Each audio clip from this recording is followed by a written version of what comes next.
दोस्तों, आप सभी का हार्दिक स्वागत है हमारे YouTube चैनल पर। आज हम उत्तर प्रदेश की वन संपदा एवं वन्यजीव पढ़ेंगे।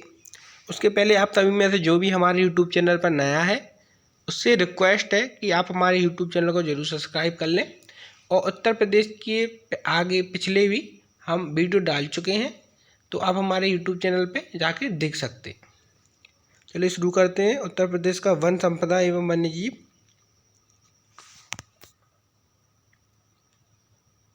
केंद्र सरकार द्वारा वर्ष 1998 में राष्ट्रीय वन नीति की घोषणा की गई, जिसके अनुसार देश के कुल क्षेत्रफल के 33.33% भाग पर वनों का विस्तार आवश्यक है। केंद्र की तर्ज पर उत्तर प्रदेश सरकार द्वारा भी 26 दिसंबर 1998 को राज्य वन नीति की घोषणा की गई। वनों का प्रशासकीय वर्गीकरण। प्रशासकीय दृष्टिकोण से वनों को निम्नलिखित 6 वर्गों में विभाजित किया गया है। एक आरक्षित वन है आपके, दूसरा संरक्षित वन है और आगे हम पढ़ेंगे। आरक्षित वन यह वह वन प्रदेश हैं जहां वनों को उजाड़ना अत्यधिक अहितकर है। जलवायु के विस्तार से अथवा उनकी उपयोगिता को देखते हुए तथा भूमि कटाव को रोकने के लिए यहाँ वृक्षों को काटना या पशुओं को चराना भी प्रतिबंधित है। ये वन पूर्णतः राज्य नियंत्रण में रहते हैं। दूसरे आते हैं हमारे संरक्षित वन। संरक्षित वन रहते हैं, इन वनों की रक्षा सरकारी देखरेख में होती है, जिससे वनों को नष्ट ना किया जा सके।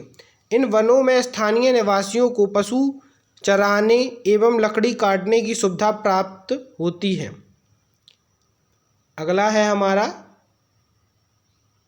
अवर्गीकृत वन। वे वन जिनका अभी वर्गीकरण नहीं हुआ है अवर्गीकृत वन कहलाते हैं। इनमें वृक्षों का काटना और पशुओं का चराना स्वतंत्रतापूर्वक किया जाता है। अगले हैं हमारे राजकीय वन। ये वन पूर्ण रूप से सरकारी नियंत्रण एवं संरक्षण में रखे जाते हैं। अगले हैं हमारे सामुदायिक वन। वे वन स्थानीय जिला परिषदों, नगर निकायों एवं नगर पालिकाओं के नियंत्रण में होते हैं। अगले हैं हमारे निजी वन। ये वन व्यक्तिगत लोगों के अधिकार में होते हैं। Forest report 2017। वर्ष 2017 की India state of forest report के अनुसार राज्य में 14,679 वर्ग किलोमीटर है। ये आप लोग देख सकते हैं, राज्य में दिया गया है ये मैप में पूरा। आगे चलते हैं।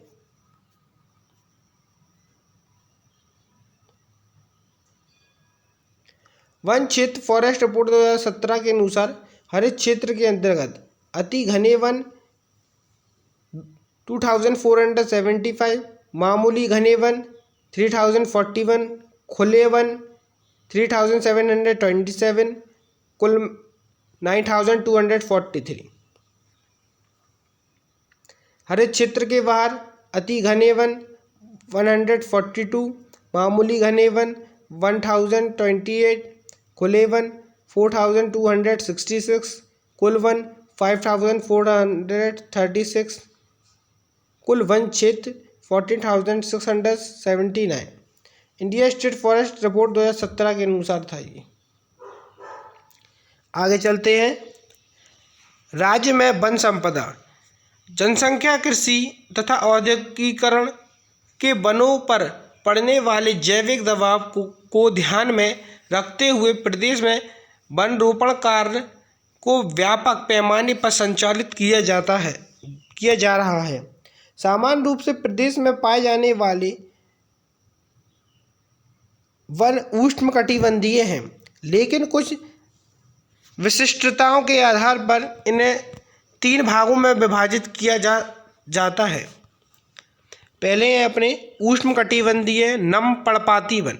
ये मुख्यतः तराई क्षेत्र में तथा वैसे क्षेत्र में पाए जाते हैं जहां औसत वार्षिक वर्षा 100 से 150 सेमी तक होती है। साल, वेर, गूलर, महुआ, पलाश, ढाक, आंवला, सेमल, जामुन मुख्य वृक्ष हैं। अगले हैं आपके उष्णकटिबंधीय शुष्क पर्णपाती वन। ये 50 से 100 सेमी औसत वार्षिक वर्षा वाले क्षेत्र में पाए जाते हैं। इस प्रकार के वनों में विस्तार राज्य के मध्य पूर्व एवं पश्चिमी मैदानों में है। साल, अमलतास, पलाश, बेल, अंजीर आदि प्रमुख वृक्ष हैं। नदियों के किनारे एवं भूमि क्षेत्रों में नीम, पीपल, शीशम, आम, महुआ, जामुन, बबूल, इमली आदि वृक्ष पाए जाते हैं।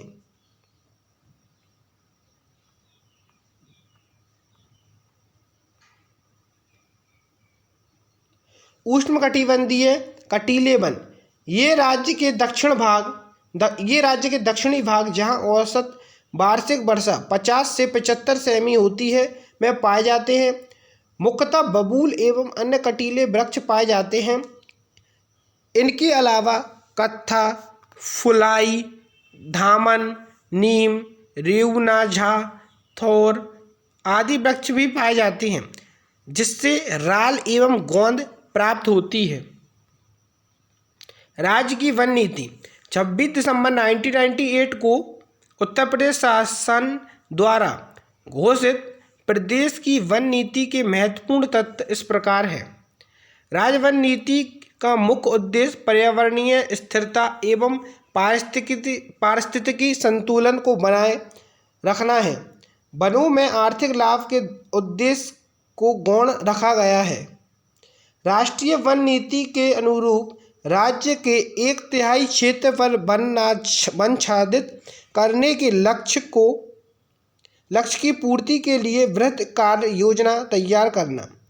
राज्य में व्यापक स्तर पर सभी वर्गों की विशेषकर महिलाओं एवं वनों के नज़दीकी ग्रामवासियों की भागीदारी एवं सहयोग प्राप्त कर वनों के विकास एवं वृक्षारोपण हेतु जन आंदोलन चलाना। अभिरुचि के विषयों में प्रशिक्षित कर स्टाफ की कार्यकुशलता को बढ़ावा देना है। वन एवं वन्यजीव अपराधों पर नियंत्रण करना। वनीकरण को जन आंदोलन का रूप देना। राज्य में वनों को बढ़ावा देने के उद्देश्य से वर्ष 1952 की वन नीति के अनुसार जुलाई 1952 से पूरे देश के अन्य प्रांतों की तरह यहाँ भी वन महोत्सव मनाना आरंभ किया गया।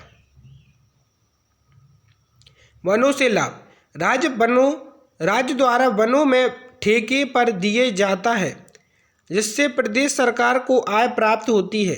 चीड़ से प्राप्त होने वाले राल का विरोजा और तारपीन तेल बनाने में उपयोग किया जाता है। पर्वतों पर हिमरेखा के पास मिलने वाले भोजपत्र वृक्ष से प्राकृतिक रूप से कागज प्राप्त होता है।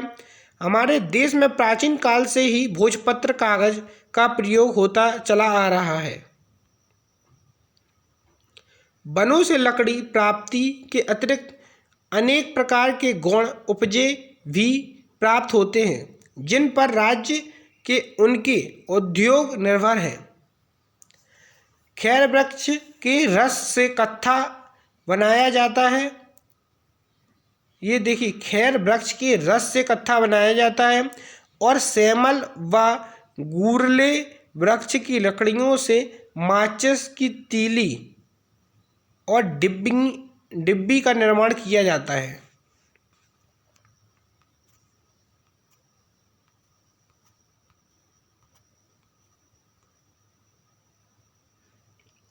बबूल की छाल से प्राप्त रंग से चमड़े की रंगाई एवं अन्य उपयोग हेतु रंग बनाया जाता है तथा तेंदू के पत्ते से बीड़ियाँ बनाई जाती हैं। कागज, बेत के डंडे और फर्नीचर तथा वैद बांस आदि घासों एवं कई अन्य वृक्षों की लुगदियों से बनाया जाता है। वन बाड़ों की रोकथाम में सहायक होते हैं। जल प्रवाह वनों की सघनता के कारण शिथिल हो जाता है तथा वृक्षों की जड़ें भूमि को बांधे रखती हैं। साखू और महुए के पत्ते से पत्तल एवं दोने बनाए जाते हैं। वन भूमि की उर्वरकता बढ़ाने सहायक होते हैं। इनकी गिरी हुई पत्तियां आदि सड़ गलकर खाद का काम करती हैं। वन निगम उत्तर प्रदेश के वनों के अपेक्षाकृत अधिक प्रभावी संरक्षण, परीक्षण, विकास एवं वनोपज के वैज्ञानिक विदोहन के लिए स्थानीय प्राधिकरण के रूप में उत्तर प्रदेश वन निगम अधिनियम 1974 के अंतर्गत 25 नवंबर 1974 को उत्तर प्रदेश वन निगम की स्थापना हुई। अन्य प्रदेश में वन विकास निगम कंपनी अधिनियम के अंतर्गत कंपनी के रूप में पंजीकृत हैं, जबकि उत्तर प्रदेश वन निगम का गठन राज्य सरकार के स्थानीय निकाय के रूप में उत्तर प्रदेश वन निगम अधिनियम तथा राज्य सरकार के निर्देशों के अधीन किया गया है। राज्य में वन निगम द्वारा किए जाने वाले कार्य निम्न प्रकार हैं। सामाजिक वन के क्षेत्रों में आवंटित वृक्षों का पालन एवं निशस्तीकरण करना है। दूसरा है तेंदुपत्ते के संग्रहण एवं निशस्तीकरण का कार्य। दूसरा है आरक्षित वनों से आवंटित वृक्षों का पालन एवं उनका निस्तारण। अगला है सामान्य तथा उच्च तकनीकी पर आधारित पौधशालाओं की स्थापना करना है। ललितपुर जनपद में जड़ी बूटी संग्रहण, भंडारण एवं विपणन का कार्य, गोंडा एवं बलरामपुर में वृक्षारोपण का कार्य आरंभ करना है। उत्तर प्रदेश में वानिकी किसी भी क्षेत्र में वन न केवल पारिस्थितिकी संतुलन बनाए रखने के लिए आवश्यक है, बल्कि पर्यावरण को सुरक्षित रखने तथा बाढ़ एवं सूखे की विभीषिका को कम करने में भी मदद करते हैं। औद्योगिकरण, सिंचाई परियोजना, सीमांत भूमि के अधिकाधिक प्रयोग तथा प्रदेश में बढ़ती हुई जनसंख्या की विभिन्न आवश्यकताओं की पूर्ति हेतु निरंतर बढ़ती हुई भूमि मांग में वानिकी कार्यक्रमों को अत्यधिक हतोत्साहित किया है।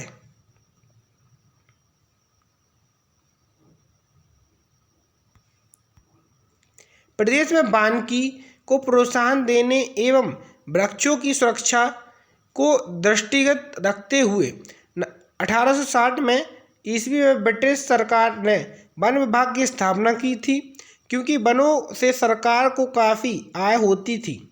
स्वतंत्रता प्राप्ति के उपरांत वर्ष 1952 में केंद्र सरकार ने वन नीति की घोषणा की, जिसके अंतर्गत वनों के संरक्षण पर उससे मिलने वाले व्ययों की अपेक्षा अधिक ध्यान देने पर जोर दिया गया। वनों के विकास संबंधित कार्यक्रम एवं योजना। सामाजिक वानिकी योजना। सामाजिक वानिकी समाज के द्वारा समाज की भूमि पर वानिकीकरण है। इस शब्द का सर्वप्रथम प्रयोग वर्ष 1968 के 9वें राष्ट्रमंडलीय वानिकी सम्मेलन में बोस्टोवॉय द्वारा किया गया था। राष्ट्रीय कृषि आयोग की पहल पर वर्ष 1979 एवं 80 तक में उत्तर प्रदेश में सामाजिक वानिकी योजना शुरू की गई, जिसके निम्न उद्देश्य थे: हरियाली के क्षेत्र में विस्तार तथा पारिस्थितिकी संतुलन को बनाए रखना, जलाऊ लकड़ी हेतु यूकैलिप्टस तथा चारा हेतु सुबबूल का उत्पादन, कागज एवं लुगदी के लिए सायजन तथा रेयान और माचिस उद्योग के लिए अर्जुन के वृक्षों को लगाना, सिल्क के लिए शहतूत एवं तेल के लिए कागी एवं चर्म उद्योग के लिए बबूल के वृक्षों का रोपण करना।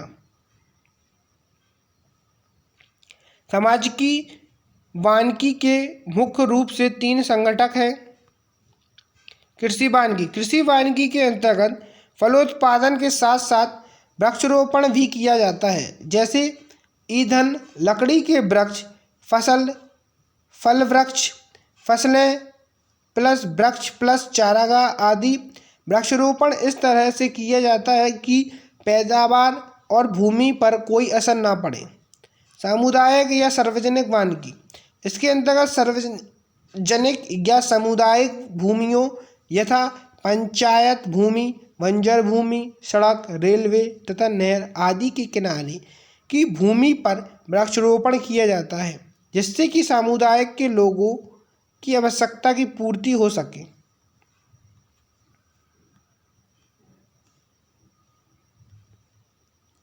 शहरी वानिकी, इसका उद्देश्य शहर के लोगों को वृक्षारोपण के लिए प्रोत्साहित करना है, जिससे वे अपने घर के आसपास तथा सड़कों के किनारे के खाली स्थान पर वृक्षारोपण करें। इसी तरह एक तरफ जहां शहरों का सौंदर्यीकरण निखरेगा, वहीं दूसरी तरफ पर्यावरण में भी सुधार होगा। ऑपरेशन ग्रीन योजना, उत्तर प्रदेश में वृक्षारोपण में वृद्धि के लिए 1 जुलाई सन 2001 से ऑपरेशन ग्रीन योजना शुरू की गई थी। इस योजना में जन सामान्य, विभिन्न सरकारी विभाग, विद्यालयों तथा निजी संस्थाओं के सहयोग से वृक्षारोपण कार्य कराया गया है। 11वीं पंचवर्षीय योजना के तहत 2007 से 8 तक से राज्य में हरितिमा विस्तार व चेतना केंद्र वन पार्कों के अपग्रेडेशन हेतु पुनः ऑपरेशन ग्रीन शुरू किया गया। उत्तर प्रदेश वानिकी योजना, प्रदेश में विश्व बैंक की सहायता से उत्तर प्रदेश वानिकी योजना 19 मार्च 1998 से शुरू की गई।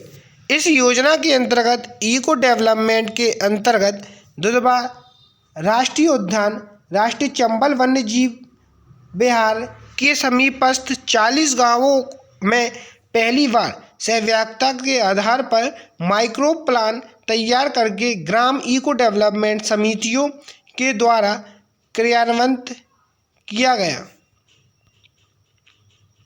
हाईटेक नर्सरी योजना, प्रदेश में वन क्षेत्र को बढ़ाने के लिए इस योजना के अंतर्गत बरेली, पीलीभीत, बिजनौर, मेरठ, बदायूं और सहारनपुर जिले में हाईटेक नर्सरी विकसित करने का कार्य शुरू किया गया।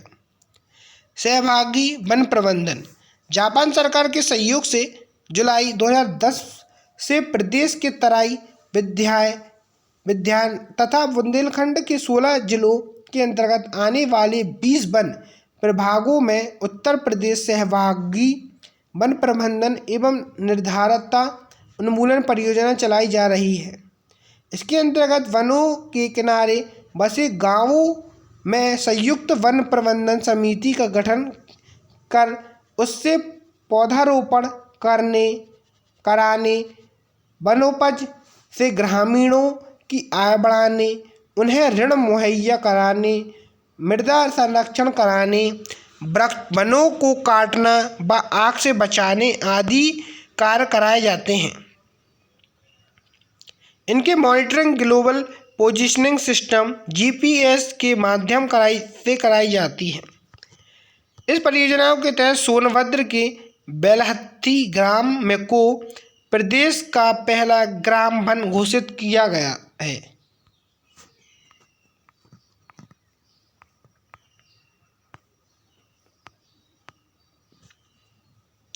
वृक्षारोपण विस्तार योजना, प्रदेश के चयनित 48 जिलों में यह योजना वर्ष 2007 से 8 से चलाई गई है। इसके तहत ग्राम समाज, वन विभाग व पटरी के किनारे की भूमि पर वृक्षारोपण कराया गया है।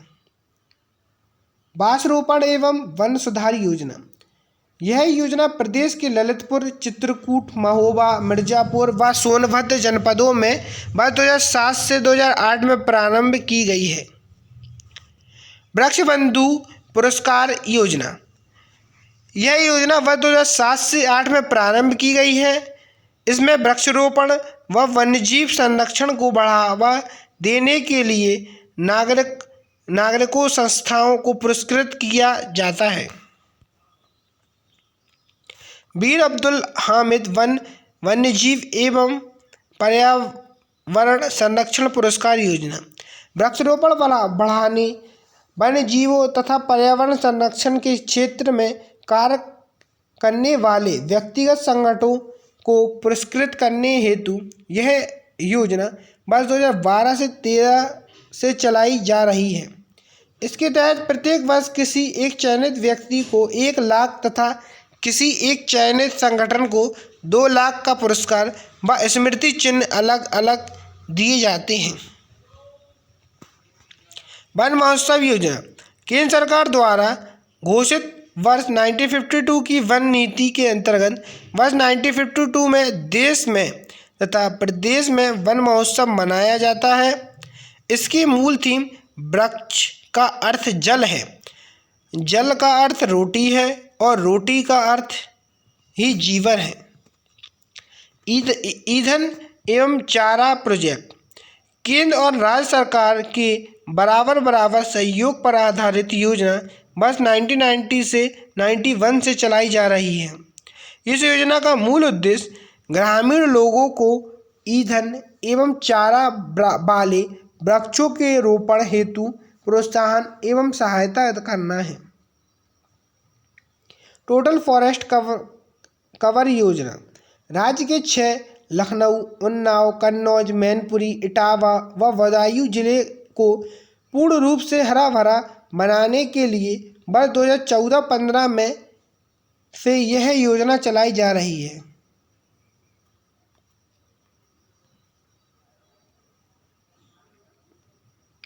राज्य के अन्य वन्यजीव विहार है, जैसे आपका पहला है चंद्रप्रभा वन्यजीव अभ्यारण्य। ये कहाँ है? आपका चंदौली में है। क्षेत्रफल है 78 और स्थापना वर्ष है इसका 1957। किशनपुर वन्यजीव विहार है आपका लखीमपुर खीरी में है, 204 है इसका और 1972 में स्थापना हुई है इसकी।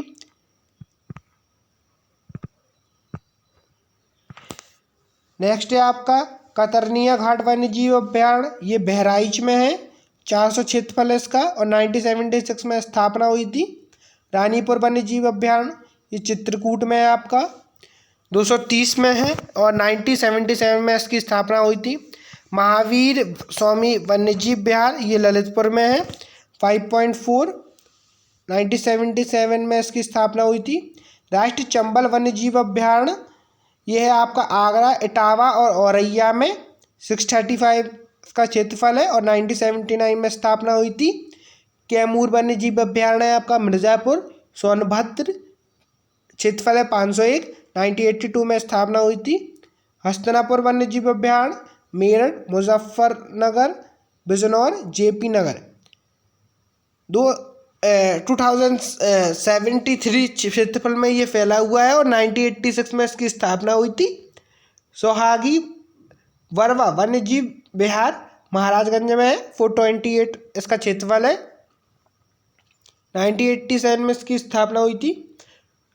सुहेलवा वन्यजीव विहार श्रावस्ती में है, बलरामपुर, 452 में इसका क्षेत्रफल है, फैला हुआ है, 1988 में इसकी स्थापना। कछुआ वन्यजीव विहार यह है आपका वाराणसी में,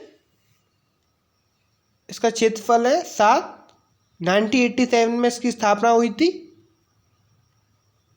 पीलीभीत टाइगर रिजर्व, इसका सृजन वर्ष 2008 में किया गया। यह पीलीभीत जिले में 1079 वर्ग किलोमीटर क्षेत्र में फैला हुआ है। राज्य के कुकरौल वन लखनऊ में वर्ष 1984 से 85 में एक लुप्तप्राय प्रजातियों का प्रजनन केंद्र स्थापित किया गया। यहाँ काला हिरण, उर्दू बिलाव, काकेर आदि लुप्तप्राय वन्यजीवों हेतु प्रजनन योजना चलाई जा रही है।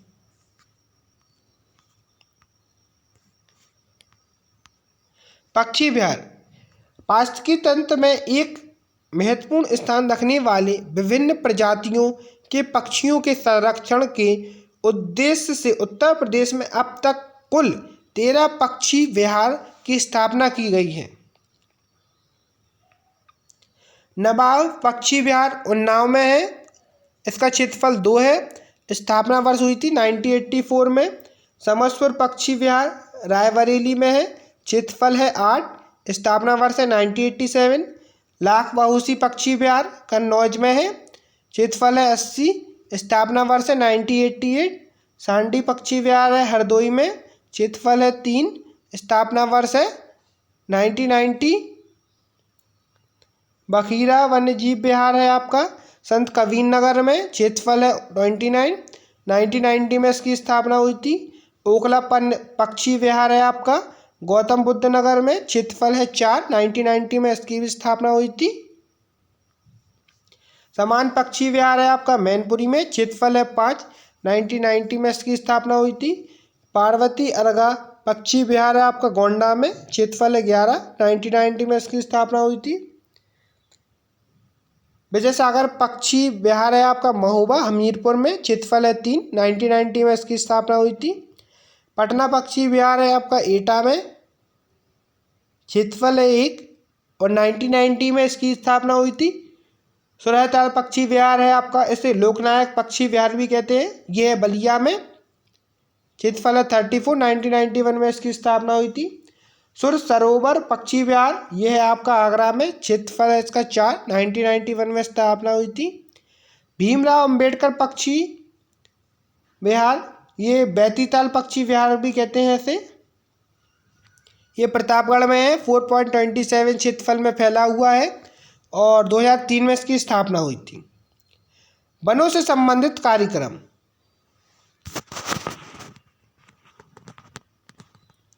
लुप्तप्राय प्रजातियों का प्रजनन केंद्र लखनऊ के कुकरेल वन्य जीव वन में वर्ष 1984 से 85 में लुप्तप्राय प्रजातियों हेतु एक प्रजनन केंद्र स्थापित किया गया। यह काला हिरण, उदबिलाव, काकेर आदि लुप्तप्राय वन्य जीवों का प्रजनन योजना चलाई गई है।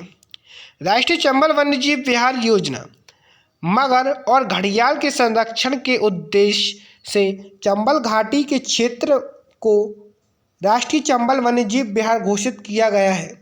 इसमें उत्तर प्रदेश, मध्य प्रदेश, राजस्थान में पड़ने वाला चंबल का क्षेत्र सम्मिलित है।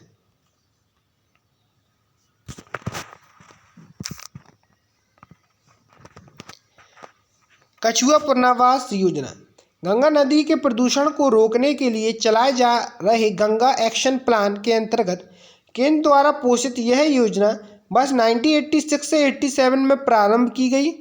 इस योजना के अंतर्गत मांस सा कछुआ को संरक्षण प्रदान किया जाता है। Eco development program Dudhwa tiger reserve, Surahatal पक्षी विहार, रानीपुर वन्यजीव अभ्यारण्य, विजय सागर पक्षी विहार, राष्ट्रीय चंबल पक्षी विहार वन्यजीव विहार, कैमूर वन्यजीव विहार, समान पक्षी विहार, चंद्रप्रभा वन्यजीव विहार को इसके अंतर्गत शामिल किया गया है। हाथियों के संरक्षण हेतु केंद्र पर प्रायोजित प्रोजेक्ट एलिफेंट योजना राज्य में वर्ष 1992 से चलाई जा रही है।